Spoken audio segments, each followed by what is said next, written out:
Everyone, आज है 28 नवंबर और आज की इस क्लास में हम डिस्कस करेंगे 28 नवंबर से बनने वाले करंट अफेयर के सभी इंपॉर्टेंट क्वेश्चंस। प्रीवियस क्लास में हमने देखा था कि अभी हाल ही में जो माउंट सेमेरू में विस्फोट देखने को मिला है, ये इंडोनेशिया में स्थित है। हाल ही में जारी global commitment to development index 2025 में भारत को 36वां स्थान प्राप्त हुआ है। ऑपरेशन पवन किस देश में चलाया गया, जिसके 1171 शहीद सैनिकों को ऑब्वियसली कि मरणोपरांत भारतीय सेना द्वारा पहली बार सम्मानित करने की घोषणा की गई। तो ये श्रीलंका में चलाया गया ऑपरेशन था। भारत और ऑस्ट्रेलिया के बीच ऑस्ट्रो हिंद अभ्यास का चौथा एडिशन शुरू किया गया। उत्तराखंड में मंगसीर बग्वाल फेस्टिवल मनाया गया।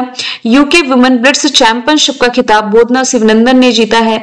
और भारत में नेशनल मिल्क डे 26 नवंबर को मनाया गया। पंजाब के जो मुख्यमंत्री भगवंत सिंह मान, इन्होंने श्री आनंदपुर साहिब में सिखों के जो 9वें गुरु रहे हैं श्री तेग बहादुर जी, इनके नाम पर एक विश्व स्तरीय विश्वविद्यालय स्थापित करने की घोषणा करी है। सुप्रीम कोर्ट द्वारा गठित केंद्रीय अधिकार प्राप्त समिति ने अभी हाल ही में गोवा में नया टाइगर रिजर्व बनाने की सिफारिश करी है। भारत और कनाडा ने अभी हाल ही में फिर से सेपा पर बातचीत शुरू करने पर सहमति जताई है। सेपा यानी कि comprehensive economic partnership agreement. Gavi और यूनिसेफ ने मलेरिया की बीमारी जो है इसकी उपलब्धता बढ़ाने के लिए समझौता किया है। हाल ही में भारत का जो पब्लिक सेक्टर यूनिट है BEL यानी कि भारत इलेक्ट्रॉनिक्स लिमिटेड, इसने फ्रांस के सैफ्रॉन कंपनी के साथ मिलकर के हैमर मिसाइल बनाने के लिए समझौता किया है। तो ये सभी क्वेश्चंस हम प्रीवियस क्लास में देख चुके हैं। शुरू करते हैं आज का हमारा पहला सवाल है लगातार दूसरा महिला कबड्डी वर्ल्ड कप किस देश ने जीता है? तो ये रिसेंटली जीत लिया है अपने ही देश भारत ने फाइनल में चीनी ताइपे को 35-28 से हरा करके लगातार दूसरा ये जो महिला कबड्डी विश्व कप का खिताब था ये अपने नाम किया, जिसका आयोजन बांग्लादेश के ढाका में किया गया। यहां से यदि मैं कबड्डी से रिलेट करते हुए एक इंटरनेशनल ऑर्गेनाइजेशन का नाम मेंशन करूं तो international kabaddi federation 2004 formation year है और जयपुर राजस्थान हेडक्वार्टर है। विनोद कुमार तिवारी इसके अध्यक्ष हो जाएंगे। अब देखिए आपके एग्जाम में ना कभी कभी स्पोर्ट्स का जो ऑर्गेनाइजेशन होता है इससे सवाल बनते हैं। फॉर एग्जांपल अभी कुछ समय पहले ही MPPCS में पूछा गया था FIH का मुख्यालय कहाँ है, और ऐसे क्वेश्चंस आपके बनते ही हैं। तो कुछ रिलेट करके एडिशनल तौर पर आप याद कर सकते हैं। जैसे कि यहाँ तो कबड्डी का डिस्कशन आया, यहाँ से इंटरनेशनल लेवल पर क्रिकेट को रेगुलेट करने वाली बॉडी ICC के बारे में भी आप रिलेट कर सकते हैं। इंटरनेशनल क्रिकेट काउंसिल 1909 इसका फॉर्मेशन ईयर है। दुबई UAE में हेडक्वार्टर है। जय शाह इसके हेड हैं और कुछ समय पहले ही CEO के रूप में संजोग गुप्ता की नियुक्ति की गई। अंतरराष्ट्रीय स्तर पर हॉकी को रेगुलेट करने वाली बॉडी है FIH यानी कि इंटरनेशनल हॉकी फेडरेशन, और अंतरराष्ट्रीय स्तर पर शतरंज को रेगुलेट करने वाली बॉडी है FIDE इंटरनेशनल चेस फेडरेशन। दोनों को मैं एक साथ इसलिए बता रही हूं क्योंकि दोनों के फॉर्मेशन ईयर सेम है 1924, दोनों के हेडक्वार्टर सेम है लॉजेंस स्विट्जरलैंड में, और हेड अलग अलग है। इंटरनेशनल हॉकी फेडरेशन के जो अध्यक्ष है इनका नाम हो जाएगा तैयब इकराम, और इंटरनेशनल चेस फेडरेशन के अध्यक्ष अरकाडी डोकोरविट हो जाएंगे। फिर यहां से एक और इंपॉर्टेंट ऑर्गेनाइजेशन आप रिलेट कर सकते हैं, इंटरनेशनल ओलंपिक कमिटी, जिसका फॉर्मेशन ईयर 1894 है। इसका भी हेडक्वार्टर कॉमन है लॉजेन स्विट्जरलैंड में, और इसके जो अध्यक्ष हैं ये क्रिस्टी कॉन्वेंट्री कुछ समय पहले ही बनाई गई हैं। इंटरनेशनल ओलंपिक कमेटी की पहली महिला अध्यक्ष जिम्बाब्वे से बिलोंग करती हैं। एक और स्पोर्ट्स का ऑर्गेनाइजेशन है FIFA federation international the football association. इसका फॉर्मेशन ईयर ये हो जाएगा 1904। ज्यूरिख स्विट्जरलैंड में हेडक्वार्टर है और इसके हेड हो जाएंगे गियानी इन्फैनेटो। सवाल दूसरा है खेलो इंडिया यूनिवर्सिटी गेम्स का जो 2025 में होना है इसका थीम सॉन्ग क्या है? तो इसका थीम सॉन्ग हो जाएगा पधारो मारे राजस्थान जीतो सारा हिंदुस्तान। देखिए खेलो इंडिया यूनिवर्सिटी गेम्स 2025 में ये राजस्थान ही होस्ट करने जा रहा है और इसी के लिए इसने थीम सॉन्ग लॉन्च कर दिया है। इसे थीम सॉन्ग या खेलो इंडिया यूनिवर्सिटी गेम्स एंथम भी आप कह सकते हैं। खेलो इंडिया यूनिवर्सिटी गेम्स की जो शुरुआत है ये कहां से की गई थी? तो ये ओडिशा के भुवनेश्वर से की गई थी। दूसरा एडिशन इसका कर्नाटका में खेला गया, कर्नाटक बैंगलोर में। तीसरा एडिशन यूपी ने होस्ट किया है। इसका चौथा एडिशन नॉर्थ ईस्ट ने होस्ट किया था।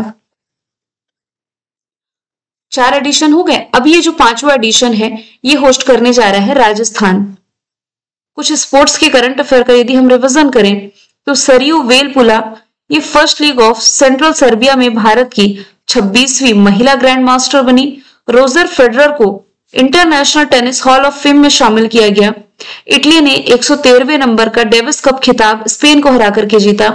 मलेशिया में सुल्तान जोहर कप हॉकी प्रतियोगिता में भारत की जूनियर हॉकी टीम को रजत पदक मिला, silver medal. Kafa Nations cup में भारत ने ब्रॉन्ज जीता। पुरुषों का एशिया हॉकी कप भारत ने जीता। यूएस ओपन में मेन सिंगल का टाइटल स्पेन के कार्लोस अल्कराज ने। वुमेन सिंगल का टाइटल अरियाना सबालेंका बेलारूस से बिलोंग करते हैं। मेन सिंगल वुमेन सिंगल दोनों ही रिलेट करके याद रखें। सैफ अंडर 17 महिला चैंपियनशिप भारत ने जीती। फाइट वर्ल्ड कप गोवा में अभी होने जा रहा है नवंबर के महीने में। डायमंड लीग में नीरज चोपड़ा ने सिल्वर जीता। कॉमनवेल्थ भारत तोलन चैंपियनशिप में गोल्ड जीता मीराबाई चानू ने। एशियाई शूटिंग चैंपियनशिप में मनु भाकर ने ब्रॉन्ज जीता, ये कजाकिस्तान में हुआ था। देश के 89 नंबर की ग्रैंड मास्टर मेंशन है, इसे थोड़ा आप अपडेट करें क्योंकि देश में अब ग्रैंड मास्टर की संख्या 91 हो गई है।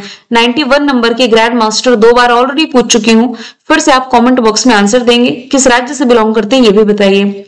वर्ल्ड चैंपियन ऑफ लेजेंड्स का खिताब साउथ अफ्रीका ने जीता। कोनका कैफ गोल्ड कप मैक्सिको ने। फीफा रैंकिंग में टॉप पर अर्जेंटीना। इंडिया 133 प्लेस पर है। फाइड महिला शतरंज वर्ल्ड कप जीतने वाली पहली भारतीय महिला दिव्या देशमुख बनी है। अगला सवाल है, खेलो इंडिया यूनिवर्सिटी गेम्स 2025 के शुभंकर का नाम क्या है? ऑलरेडी मैं बता चुकी हूँ क्या है, खम्मा घनी, लेकिन इसे आप रिलेट करेंगे ऊंट से। ये एक जोड़ी है, दोनों जोड़ों का नाम हो जाएगा खम्मा और घनी। जैसे कि हम किसी को हेलो करते हैं, हाय कहते हैं, नमस्ते करते हैं, अभिवादन करते हैं, सेम उसी प्रकार से राजस्थान में क्या कहा जाता है, खम्मा घनी। तो यहाँ पर ऊंटों की एक जोड़ी को ये रिप्रेजेंट कर रहा है। ऊंट जो कि एक प्रतिष्ठित पशु है और आधिकारिक राज्य की पशु भी है ना। तो सांस्कृतिक और आर्थिक रूप दोनों से महत्वपूर्ण है और इनके नाम खम्मा घड़ी रखे ही गए हैं। जो राजस्थान का जो हार्दिक अभिवादन है खम्मा घड़ी से ही प्रेरित है। चलते हैं अगली स्लाइड की तरफ, जहां पर इंपॉर्टेंट मैंने मस्कट ऐड किए हैं जो 2025 में चर्चे में रहे। 12वां पुरुष एशिया हॉकी कप का शुभंकर चांद है। पहले खेलो इंडिया जल खेल महोत्सव का शुभंकर हिमालयन किंगफिशर। बिहार में आयोजित किए जाने वाले एशिया रग्बी 20 चैंपियनशिप का शुभंकर अशोक है। खेलो इंडिया यूथ गेम्स जो बिहार ने होस्ट किया इसका शुभंकर गज सिंह। खो खो वर्ल्ड कप जो जनवरी में हुआ इसका शुभंकर तेजस तारा। खेलो इंडिया पैरा गेम्स जो दिल्ली ने होस्ट किया इसका शुभंकर उज्ज्वला। 38 नेशनल गेम्स का शुभंकर मौली जो उत्तराखंड ने होस्ट किए थे। 12वां वर्ल्ड पैरा एथलेटिक्स चैंपियनशिप का शुभंकर विराज। नवंबर 2024 वाला मैंने ऐड किया है, हालांकि 1 साल पुराना ही ये डेटा है। बिहार के राजगीर में आयोजित किए गए महिला एशियाई चैंपियंस ट्रॉफी का शुभंकर ये गुड़िया रहा था। सवाल नंबर 4 है, आईसीसी T20 वर्ल्ड कप 2026 का एम्बेसडर किस भारतीय खिलाड़ी को बनाया गया? तो अभी हाल ही में जो रोहित शर्मा है, हिटमैन रोहित शर्मा, ये ICC men's T20 world cup tournament के एम्बेसडर घोषित किए गए। इन्होंने 2024 में जो लास्ट T20 वर्ल्ड कप था इसमें भारत की कप्तानी करी थी और इसमें फाइनल में विजेता भी भारत था। किसे हरा करके? साउथ अफ्रीका को हरा करके। ये ओकले आईवीआर के ब्रांड एम्बेसडर भी हैं, है ना। रोहित शर्मा ये मुंबई इंडियंस की भी कैप्टनसी कर चुके हैं आईपीएल में। इसके अलावा यदि आप रिलेट करेंगे तो T20 फॉर्मेट से ये संन्यास ले चुके हैं। फाइनल जब जीता था ना भारत लास्ट ईयर जून में, इसके बाद इन्होंने T20 से संन्यास लिया। फिर उसके कुछ समय पहले मतलब अभी अभी इन्होंने टेस्ट क्रिकेट से भी संन्यास लिया है। और T20 वर्ल्ड कप जो नेक्स्ट है ये भारत और श्रीलंका मिलकर होस्ट करने जा रहे हैं, ये भी आप याद रखें। सचिन तेंदुलकर की एक स्टेच्यू है बीसीसीआई के हेडक्वार्टर में वानखेड़े स्टेडियम मुंबई महाराष्ट्र में। भारत में मोटोजीपी के ब्रांड एम्बेसडर शिखर धवन है। महेंद्र सिंह धोनी एसबीआई के ब्रांड एम्बेसडर हो जाएंगे। यहां से कुछ एम्बेसडर वाली स्लाइड मैंने ऐड करी है। हरियाणा राज्य महिला आयोग के brand ambassador Shefali Verma, Levi's के आलिया भट्ट, ओडिया हैंडलूम के माधुरी दीक्षित, जोमेटो के शाहरुख खान, ऑस्ट्रेलिया टूरिज्म के सारा तेंदुलकर, ए स्पोर्ट्स वर्ल्ड कप के क्रिस्टियानो रोनाल्डो, मालदीव टूरिज्म की कैटरीना कैफ, कोरिया टूरिज्म की हिना खान, कर्नाटक वन विभाग के अनिल कुंबले, यूरेका फोर्ब्स की श्रद्धा कपूर, फेडरल बैंक की विद्या बालन, एमआरएफ के शुभमन गिल, फिक्की फ्रेम्स के आयुष्मान खुराना, खो खो विश्व कप के टाइगर श्रॉफ और सलमान खान। भारत में मोटोजीपी के brand ambassador Shikhar Dhawan, मुठ्ठुत पच्चापन group के शाहरुख खान, गोआई बीबो के ऋषभ पंत, टाटा मोटर्स के विकी कौशल, शनेल के अनन्या पांडे और ड्रीम टेक्नोलॉजी का पहला भारतीय ब्रांड एम्बेसडर कृति सनन को बनाया गया। राष्ट्रीय अंगदान दिवस कब मनाया गया, यानी कि नेशनल ऑर्गन डोनेशन डे, तो ये नवंबर महीने की 27 तारीख को मनाया गया, 27 नवंबर को। जो हमारा स्वास्थ्य और परिवार कल्याण मंत्रालय है, यानी कि ministry of health and family welfare, इसके द्वारा ये मनाया जाता है लोगों को अंगदान के लिए इंकरेज करने के लिए। जो स्वस्थ व्यक्ति होते हैं, मृत्यु के बाद अपने अंगों को डोनेट करके जो जीवित हैं उन्हें यदि किसी बॉडी पार्ट की जरूरत है तो ऐसे लोगों की ये जान बचा सकता है। इसमें लोग अपना हार्ट, लीवर, गुर्दे, आंत, फेफड़े सभी का दान कर सकते हैं। नवंबर महीने में 1 नवंबर को वर्ल्ड वीगन डे है, 5 नवंबर है वर्ल्ड सुनामी अवेयरनेस डे, 11 नवंबर राष्ट्रीय शिक्षा दिवस, निमोनिया डे 12 नवंबर, एक इंपॉर्टेंट डे में 14 नवंबर डायबिटीज डे रिलेट करेंगे, वर्ल्ड टॉयलेट डे 19 नवंबर को। संयुक्त राष्ट्र पर्यावरण कार्यक्रम की ग्लोबल मीथेन स्टेट्स रिपोर्ट जो भी हाल ही में प्रकाशित हुई 2025 की, इसमें भारत मीथेन गैस के उत्सर्जन में रहा है कौन से स्थान पर, तीसरे स्थान पर, क्योंकि भारत जो है ये चाइना और यूएसए के बाद आता है तीसरे स्थान पर। देखिए, मैंने मेंशन भी किया है कि अपना देश भारत चाइना, अमेरिका के बाद दुनिया का तीसरा सबसे बड़ा मीथेन उत्सर्जक देश है, जिसके प्रमुख स्रोत खास करके पशुधन है, जो कृषि अपशिष्ट होता है, इसके अलावा खासकर पशुधन। देखिए, पशु की जो पाचन क्रिया है इसी के दौरान क्या बनती, मीथेन गैस, जो बाद में उनके गोबर और डकार के माध्यम से बाहर निकलती है। ये एक शक्तिशाली ग्रीन हाउस गैस है जो कि तापमान वृद्धि के लगभग 1/3 के लिए जिम्मेदार होती है। भारत दुग्ध उत्पादन में पहले स्थान पर हो जाएगा। ठीक है, सिप्री ने अभी हाल ही में मिलिट्री एक्सपेंडिचर रिपोर्ट रिलीज की थी जिसमें कि भारत को 5th प्लेस पर रखा गया था। फिर इसके अलावा ग्लोबल फायर पावर इंडेक्स में भारत 4थे स्थान पर हो जाएगा। अगला सवाल है, राष्ट्रपति द्रौपदी मुर्मू जी ने संविधान दिवस के मौके पर जो 26 नवंबर को मनाया गया, कितनी भाषाओं में संविधान का अनुवादित डिजिटल संस्करण जारी किया, तो ये कुल 9 भाषाओं के लिए जारी किया गया। कहने का मतलब ये हुआ कि अब इन 9 भाषाओं के जो लोग हैं अपनी भाषा में संविधान पढ़ सकेंगे और समझ भी सकेंगे। तो पहले किस लैंग्वेज में थी, देखिए मूल संविधान की जो ड्राफ्टिंग है ये इंग्लिश में की गई और इसे हाथ से प्रेम बिहारी नारायण रैजादा ने कैलीग्राफी में लिखा था, सुंदर कैलीग्राफी में लिखा गया था। और संविधान का जो अधिकृत हिंदी एडिशन है ये बाद में तैयार किया गया और हिंदी संस्करण की कैलीग्राफी वसंत कृष्ण वैद्य ने की थी। अब जो 9 भाषाएं हैं जिनका अनुवादित डिजिटल संस्करण लॉन्च किया गया, ये 9 भाषाएं हैं मलयालम, मराठी, नेपाली, पंजाबी, बोडो, कश्मीरी, तेलुगु, ओडिया और असमिया। सवाल 8वां है, सूर्य किरण सैन्य अभ्यास का 19वां एडिशन भारत और किस देश के बीच पिथौरागढ़ में शुरू किया गया। तो क्वेश्चन आंसर दोनों यहाँ पर छुपे हुए। इसकी ट्रिक भी मैंने बताई थी कि भारत और नेपाल के बीच होती है ज्वाइंट मिलिट्री एक्सरसाइज जिसका नाम सूर्य किरण है। तो कौन सा एडिशन है, 19वां। कहाँ आयोजित किया गया, उत्तराखंड में, और उत्तराखंड है कहां पर, पिथौरागढ़ में। तो ये रिसेंटली शुरू किया गया भारत नेपाल के बीच वार्षिक संयुक्त सैन्य अभ्यास है जिसका पर्पस है आतंकवादी विरोधी पहाड़ी इलाकों में युद्ध जैसे परिदृश्यों में परिचालन और रणनीतिक समझ को बढ़ावा देना।